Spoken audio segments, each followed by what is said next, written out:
needed is being put to the table. And that implies that, and I very much subscribe to that a leadership role clearly is expected from the European Union. And yet, if you look at the size of the problem, it is not just a matter of fairness, given the affluence that a range of countries have managed to establish in the last decades. And by the way, fantastic for them, well done.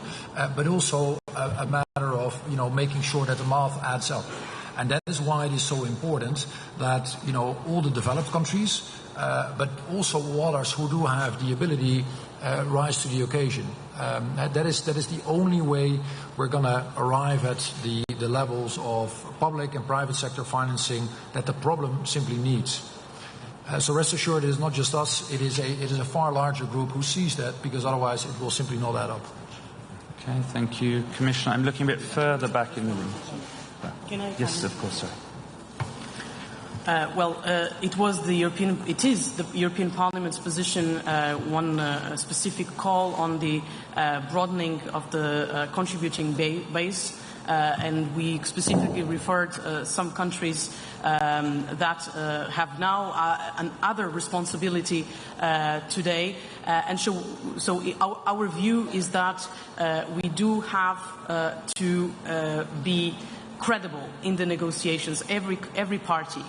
And therefore, if today the consequences of climate change are much more visible than 30 years ago, then all the countries responsible for it also have to jump into the table and put the money where their mouth is. And therefore, we would like, and we expect that there is some movement, be it more specific or in a more broadened way, but at least that there are some movements in expanding the donor base. Because after all, we are talking about climate financing COP, and if we do not deliver on that, with everything that has been referred to, in particular from the EU, and the willingness to jump in, but we need the others to move forward.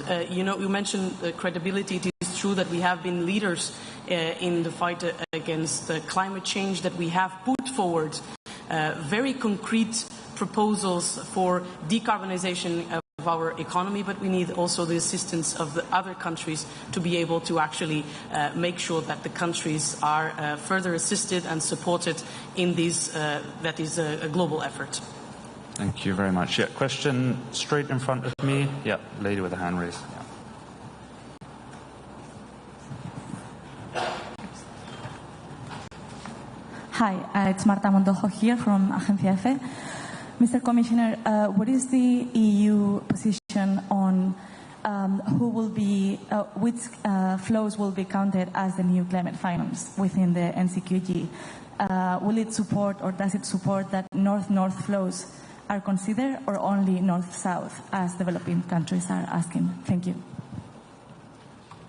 In general, and again, I know this is disappointing, but I also have to keep an eye on the negotiations. But in general, we try to count as many of the things that are helpful for our friends and partners in the global south, and that is why I've mentioned the money the European Union has always put on the table. Out of the roughly 100 billion, that is a third.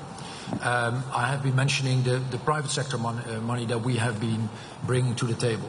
I've mentioned the MDB money that will be substantial. And clearly acknowledging that is a different category. There are, of course, other countries who have been paying, who might not be part of the developed world, but are still doing meaningful things. I do think it makes sense to at least connect the dots between all these various amounts. Okay, I think we've still got time for a couple more. I'll go here in the front row. Lucas Knigge for Table Media. You always said that one prerequisite for putting forward a number is the widening of the contributor base. Now, China has already signaled that they're willing to be more transparent about that. What is the new prerequisite then to come forward with a number? What else has to happen until you, be transparent, or what is discussed on an EU level? Thank you. Well, first of all, we have indeed embarked on fruitful conversations with our Chinese counterparts. But the world contains many more countries who are not in the developed category, and yet at the same time have accumulated significant affluence. So we're having conversations with all of them towards the end of this COP. Okay, thank you very much. I will take one more then in the second row because we've still got a couple of minutes. Farid Hasanov from BBC News Azerbaijan Service.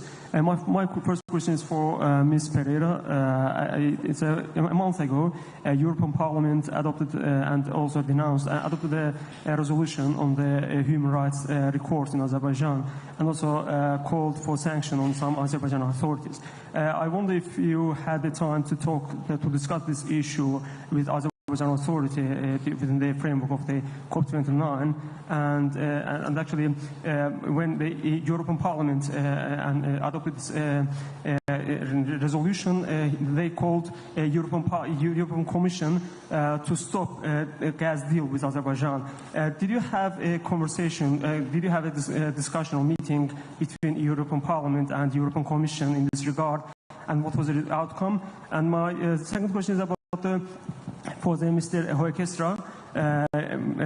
Azerbaijan side criticized EU of boycotting the COP29 in Azerbaijan and said they failed to do so. What was your comment on that issue? Thank you so much. I can tell you that we have not yet met the colleagues from the Committee on Foreign Affairs from the Azerbaijani Parliament, but we will, and I would be happy to report on that when it happens. Thank you. And if I get you correctly, sir, you were asking me to reflect on the criticism that the Union received. You're referring to last week. Is that what you mean? Yeah. So I mean, in general, I think conversations between partners and nations are always there to sort out the things you agree on and also the things you don't agree on. Having said that, I do think it is important that all of us manage to make sure that whatever bilateral criticism there is, whatever conversations are ongoing, we separate that from the indispensable role and the role of neutrality a presidency has to play. And I do think it is very important whenever we embark on these type of international negotiations, particularly with all the difficult geopolitics that are going on, that a presidency shows the ability to play that role. And that is what we will continue to advocate for. Okay, thank you very much, Commissioner. Thank you, MEP Pereira. That brings us to the end of our time. We will let you know throughout the week if there are other press opportunities for the European Union delegation. Thank you very much.